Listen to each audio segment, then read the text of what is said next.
আমি বাবা বাচ্চরের আঙ্গিনায় প্যাকেট করিয়া আমাকে রেখে গেলা। আমি মা তোমার জন্য কতটা কষ্ট করে জীবন কাটাইলাম।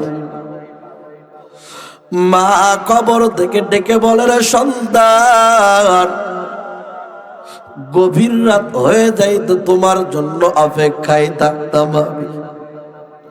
ওরে সন্তান, আজকে বাড়িতে যে চেক করে দিবা, মা যার বাসা আছে মাকে মা বলে ডাক দিবা। একবার ডাক দিলেই মা ডেকে বলে, রে সন্তান, তোমার অপেক্ষায় আছে, আসো তোমার অপেক্ষায় আছে। আমি যদি ফরিদপুরের নিচে বোয়ালমারি সালটা এই দিকে আমার মাহফিল রাত 2টা 3টা বেজে গেছে, আমি নিজে পরীক্ষিত দেখি আমার মা ঘুমাই না। আমার মা ঘরের ভিতর অপেক্ষা করে না।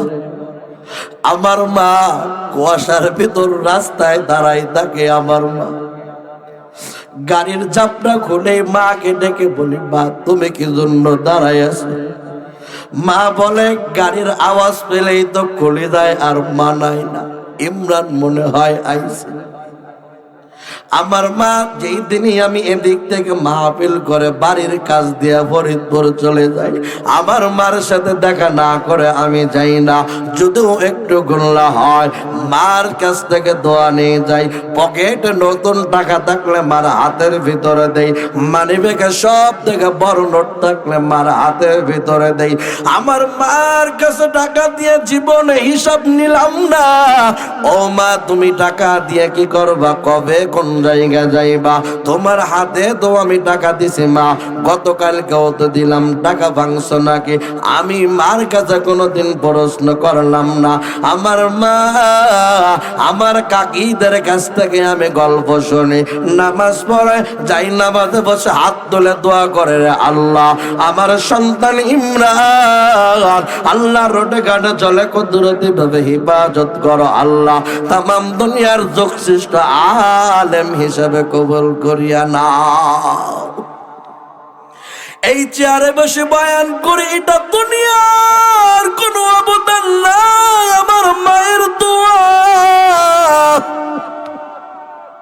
এটা অন্য কোনো অবদান না, আমার বাবার দোয়া।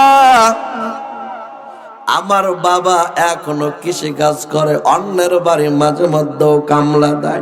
আবুল হোসেন জুটমেল মসজিদে আমার বাবা ইমামতি করে। এখনো যদি একজন টুপিওয়ালা দাড়িওয়ালা পায়, আমার বাবা ফোনটা ধরাই দিয়ে বলে, আমার ছেলের সাথে একটু কথা বলেন, ও ভাই আমার ছেলের জন্য একটু দোয়া করেন।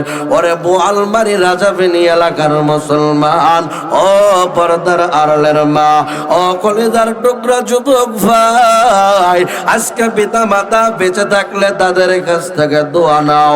পিতা মাতা দোয়া দিলে বাড়ি লাগবে না, গাড়ি লাগবে না, সম্পদ লাগবে না। আল্লাহ পাক কোথায় থেকে সম্পদের মালিক বানাবে কিছুই বুঝবা না, ঠিক কিনা? খেদমতে মা দরবে দরকুন এখতিয়ার, খেদমতে মা দরবে দরকুন এখতিয়ার। আর নবীর উম্মতের দল পিতা মাতার দোয়ার জন্য আল্লাহ পাক মানুষের মর্তবা বাড়ায় দেয়, ঠিক কিনা? অনেক সন্তান দুনিয়াতে এমন আছে পিতা মাতার জানাজা দাঁড়ায় দোয়া পড়তে পারে না।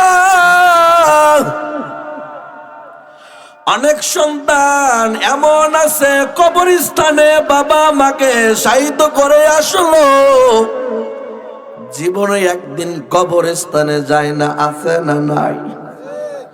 বাবার কবর কোন জায়গা, মায়ের কবর কোন জায়গা সন্তান চিনে না। ওই ভাঙ্গা কবরের ভিতর পিতা মাতা ঘুমায়, আসমান থেকে কুয়াশা আছে, ঝড় বৃষ্টির পানি যায়, টাকা আবার মতল কেউ নাই। তিন কাপড়ের প্যাকেট বানায়া কবরের ভিতর রাখলা, সাব্বির গিয়ে আশ্রয় নাই। ওরে সন্তান, ওই পিতা মাতার খবর তুমি নিলা না। তুমি কি ভাবছো ওই অন্ধকার কবরে তুমি একদিন আসবা না? পিতা মাতার জন্য তুমি যতটুক করবা, ঠিক তোমার সন্তান তোমার জন্য অতটুক করবে, ঠিক কিনা? মরিয়াগি ইয়াসে যাদের মা ও বাপ,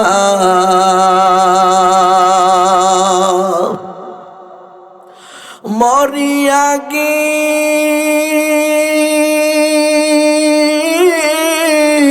ইয়াসে যাদের মা বাপ, কবরেরি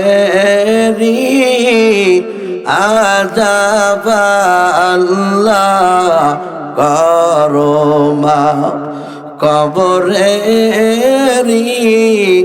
আযাব আল্লাহ করো মাফ, কবরেরি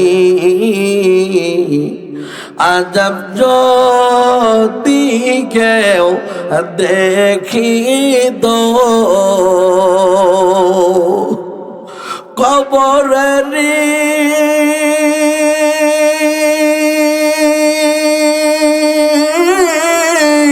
আযাব যদি কেউ দেখিত, গরবারি সারিয়া মানুষ পালাইতো, গরবারি সারিয়া মানুষ পালাইতো, মরিয়াগি ইয়াসে যাদের মা বাপ, মরিয়াগি ইয়াসে যাদের মা বাপ, কবরেরি আযাব আল্লাহ করো মাফ, কবরেরি আযাব আল্লাহ করো মাফ। নবীর উম্মতের দল, পিতা মাতা মারা গেলে তাদের হক শেষ হয় না, জোরে জোরে বলেন ঠিক কিনা? মায়ার নবী বলেন, কোন সন্তান যদি পিতা মাতার কবরের পাশে দাঁড়ায় যায়, সূরাতুল ফাতিহা একবার তেলাওয়াত করবে, ইখলাস 3 বার তেলাওয়াত করবে। বান্দা দরুদ জোরে বেস্ত একবার পরে যদি বান্দা হাত উঠায় আল্লাহর দরবারে, চোখের পানি ফেলাই কান্না করবে, রব্বানা যালামনা আনফুসানা ওয়া ইল্লাম তাগফির লানা ওয়া তারহামনা লানাকুনান্না মিনাল খাসিরিন। আল্লাহর কাছে দোয়া করবে, আল্লাহ আমার থেকে বড় জালেম আর নাফরমান কেউ নাই, ও আল্লাহ আমার পিতা মাতা আমাকে যেই কষ্ট করে লালন পালন করেছে, আপনি ঠিক ওইভাবে কবরের বুকেও তাদের লালন পালন করেন, ঠিক কিনা? রব্বির হামহুমা কামা রব্বায়ানি সগীরা। সন্তান যদি এইভাবে চোখের পানি ফেলায় পিতা মাতার জন্য দোয়া করিয়া না, মায়ের নবী বলেন, আল্লাহ পাক ওই পিতা মাতার জীবনের গুনাহ মাফ করিয়া, আল্লাহ পাক ওই সন্তানকে পিতা মাতার বাধ্য সন্তানের হিসাব খাতায় নাম লিখিয়া আল্লাহ পাক তার কবরটা জান্নাতের বাগান বানায় দাও। আল্লাহর এক বান্দা মাকে প্রতিদিন বাড়িতে যে বলেন,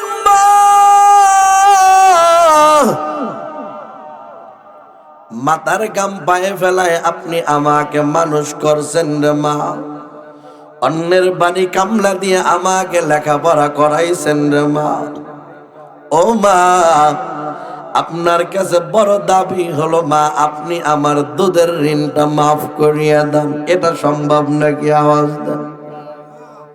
সন্তান বিসিএস ক্যাডার হয়ে গেছে, বাংলাদেশের ফার্স্ট ক্লাস নাগরিক। ওই সন্তান প্রতিদিন মাকে ডেকে বলেন রে মা, আমার দুধের ঋণটা তুমি মাফ করিয়া দাও। এর বিনিময়ে তুমি বাড়ি চাইলে বাড়ি দেব, গাড়ি চাইলে আমি গাড়ি দেব, টাকা চাইলে আমি টাকা দেব। ও মা, বিনিময় তুমি আমার দুধের ঋণটা মাফ করিয়া দাও। ওরে বোয়ালমানি রাজা বিনি এলাকার মুসলমান, মায়ের দুধের ঋণ তো বাড়ির কথা রে সন্তান শুনিয়া নাও। তোমার জীবন দিয়ে হলেও, তোমার গায়ের গোশত রক্ত দিয়ে হলেও মায়ের ঋণ শোধ হবে না।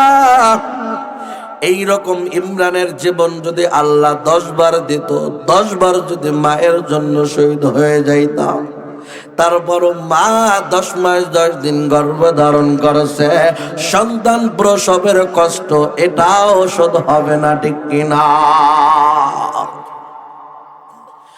মা একদিন কান্না করে বলে রে সন্তান, দুধের ঋণ তুমি যদি মাফ করাইতে চাও, তাহলে আজকে বাজার থেকে 2টা কলা কিনে আনবা। কয়টা কলা? আওয়াজ দেন। মা সন্তানকে বলছে, ও সন্তান, মাত্র পাকা 2টা কলা কিনে নিয়ে আসবা। সন্তান মনে করেছে আমার মা কলা খাইতে পছন্দ করে, আমার মা মনে হয় কলা খাবে। সন্তান বাজারে গিয়ে যত ভালো ভালো দামি দামি কলা করাই কিনছে, গাড়ি ভরে সমস্ত কলা বাড়িতে নিয়ে আইছে। তার কারণ সন্তান মনে মনে ভাবতেছে এই কলার বিনিময় মা দুধের ঋণ মাফ করিয়া দিবে। মা 2টা কলা হাতের ভিতর নিয়ে বলে রে সন্তান, এই 2টা কলা তোমার হাতে আমি দিলাম।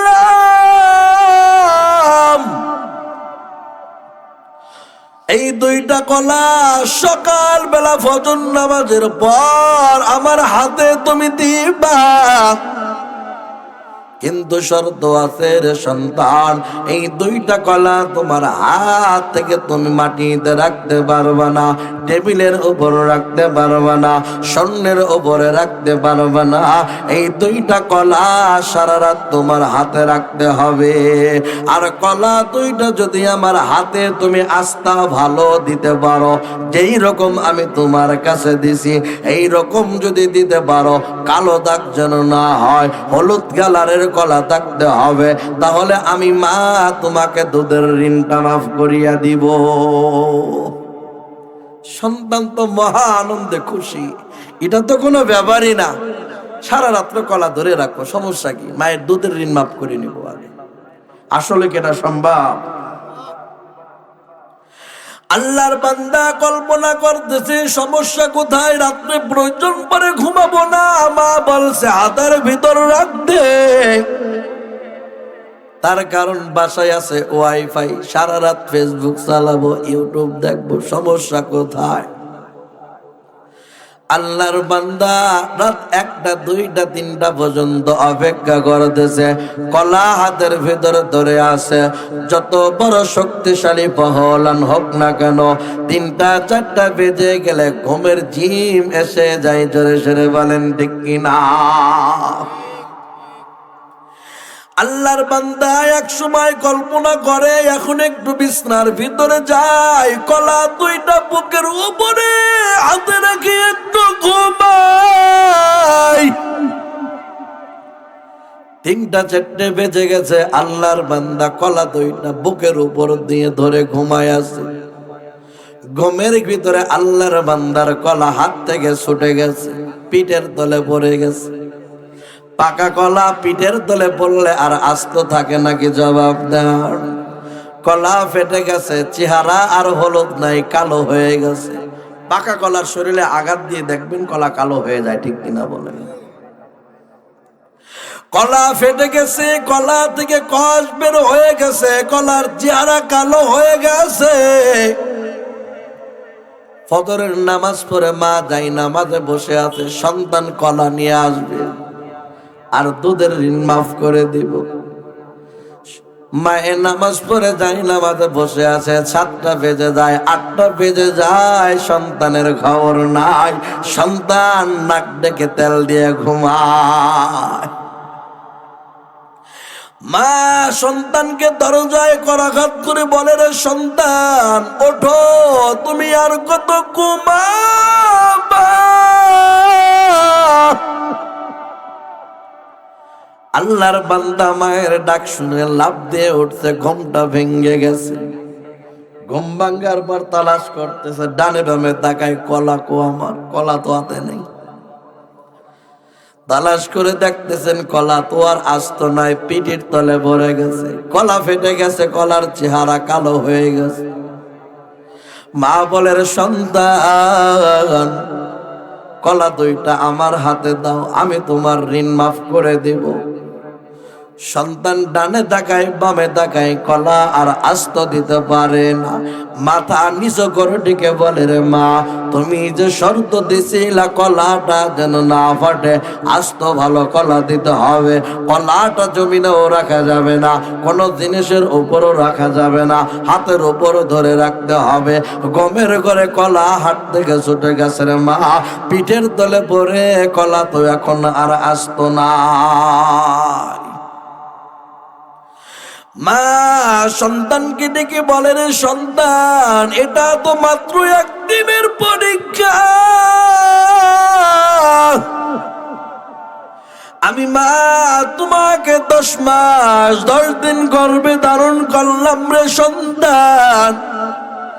দুনিয়ার বুকে তুমি যেই সময় আসলা, এমন প্রচন্ড পেটে ব্যথা শুরু হয়ে গেল আমার, পেটের ভিতর লাথি দাও সহ্য করতে পারি না। আমি তোমার বাবাকে ডেকে বললাম, রে স্বামী আমার এত প্রচন্ড ব্যথা, কলিজা ছিঁড়া যাইতেছে, মনে হয় আমি দুনিয়ায় আর থাকবো না। তোমার দাদা দাদি তাদের পা ধরিয়া আমি মাপ চেয়ে নিলাম রে সন্তান। স্বামীর পা ধরে বললাম, রে স্বামী আমার, সন্তান প্রসব করার সময় বাবার বাড়ি চলে যাব। যদি আমি মারা যাই, আমার মায়ের কোলের ভিতর যেন আমি মারা যাই। দুনিয়াতে তুমি যেই সময় আসলা, শীতের দিন গরম পানি ছাড়া তুমি খাইতে পারো না, তোমার পানি আমি গরম করিয়া করিয়া তোমার মুখের ভিতরে দিলাম। ও সন্তান, ডান পাশে তুমি প্রস্রাব পায়খানা করছো, বাম পাশে তোমার ব্যবস্থা করলাম। বাম পাশে ব্যবস্থা করছি, তুমি বুকের উপর আইনে রাখলাম, ওখানেও প্রস্রাব পায়খানা করছো। 2-3 বছর না হওয়া পর্যন্ত তুমি কোনোদিন হাঁটতে পারো নাই, ঠিক কিনা বলেন? আমি মা এমন ভাবেই তোমাকে লালন পালন করছি রে সন্তান, আমার জীবনে একটা হাত তোমার শরীরের উপর পড়ে নাই। আর একটা হাত যদি তোমার শরীরের উপর পড়তো, তুমি আর বাঁচতা না।